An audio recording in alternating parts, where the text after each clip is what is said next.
Maayong buntag ganatong tanan and welcome sa ato nga programa ang buhing awit sa kamatuoran 101. And today atong pagahisgutan ang kining usa ka um, talagsaon nato nga madungog nga mga ah, kamatuoran or mga sakit nga mga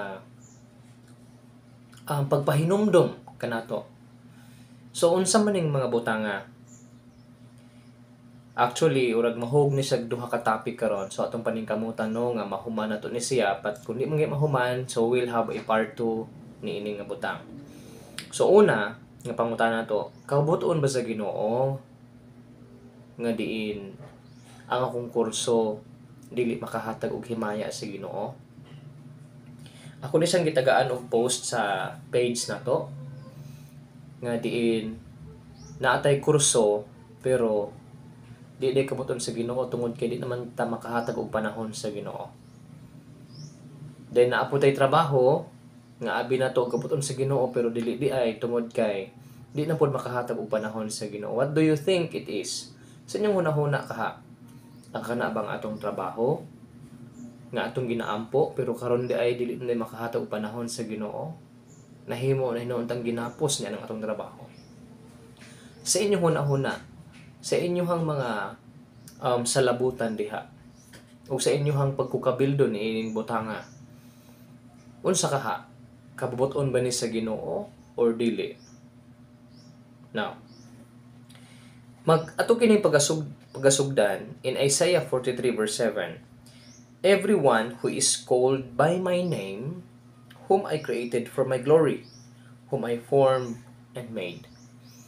Obviously, giingon din sa pulong sa Ginoong Dios. This is our foundation ni ining atong pagtuon ni ining nga topic. Nga diin, we are created for God's glory.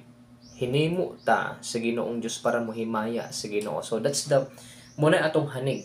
Mao nay gitawag natong foundation sa kini nga topic. So kita di ay dili pwede nga dili ta mohatag og himaya sa Ginoo. So kung kita man gani di ay karon iyahan na sa Ginoo, mga luwas ta, mga nakasabot kinsa ang Ginoo. And then dili na gani nato matagaan og himaya ang Ginoo or panahon ang Ginoo. That's the point.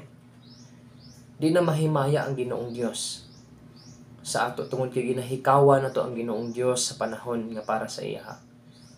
Then wala na mahimaya ang Ginoo. Kay we are created for God's glory. Isaiah 43 verse 7. Ingon pag yun sa lain nga book sa Bible in Ecclesiastes chapter 12 verse 13. Let the conclusion of all of these thoughts be heard. Fear God and obey His commandments. For this is what it means to be human. So we are human, we are created from God for God's glory.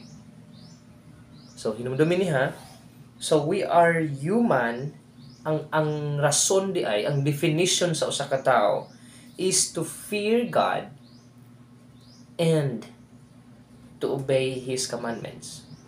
Sa iyang kagustuhan, sa iyang mga balaod, sa iyang sugot, mga para diri kanato. So, kung naa kay kurso karon, unya dili na gani makahatag og panahon sa Ginoo. I think ni ining duha pa lang daan ka bersikulo orag wala na muhaom sa kagustuhan sa Ginoo.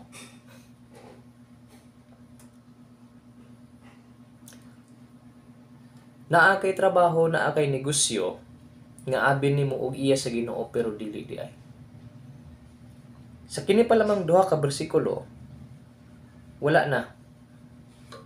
Nahimo na kitang ulipon di ay sa kanang gitawag og kagustuhan ra nato, dili di ay kagustuhan sa Ginoo.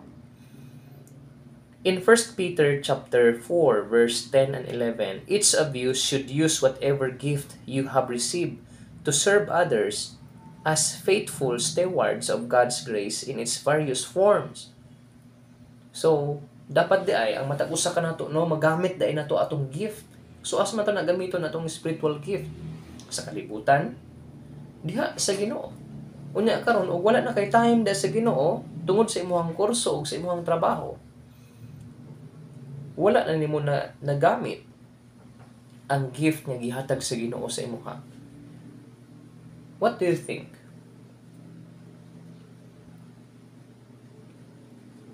Subot pasabot di ay kanang atong kurso karon ug kanang atong trabaho ato rin ng kagustuhan. I do believe, before ta mo proceed sa laing mga bersikulo, I do believe nga ang Ginoong Dios na ay giandam unta, na ay giandam ang Ginoo nga trabaho nga dili makakuha og panahon sa iya. Mahimaya siya. I do believe nga naauntay gihatag ang Ginoong Dios nga kurso samtang gapaabot ta sa pagbalik sa Ginoo. What's the use of work and course? Unsa use ni anang kurso ug trabaho kung mobalik na ang Ginoo? Ato ba nang ma-present dito sa Ginoo? Kabalo mo unsa ato ma-present sa Ginoo? Our performances diha sa Ginoo. Munay atong i-present dito sa Ginoo. Munay atong ikapasigarbo, munay ang Apostle Paul, let those who boast in the Lord. Kung magpasigarbo man gani ka, ang imong ikapasigarbo ka nang imong hinimo diha sa Ginoo. Dili na imong achievement sa kalibutan.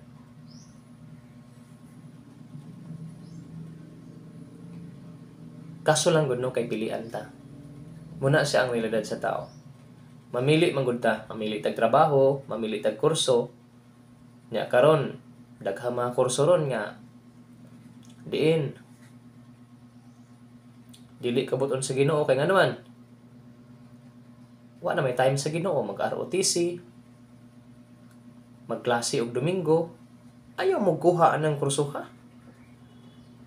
Kaya nga naman, display na ni Satanas, mga temptation na ni Satanas, aron dili ka makapadayon pagpangalagad sa Ginoo. Si Satanas, ganahan si Satanas nga ikaw, muundang ka pagpangalagad sa Ginoo.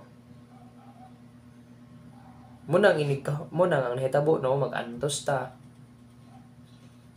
Munang mahitabo, nagkalisod-lisod ta.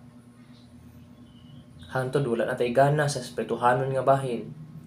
Nga bisan ng ato nga kinabuhi, maapektuhan na ang ato mga batasan, maapektuhan na. Hinuktok ka na.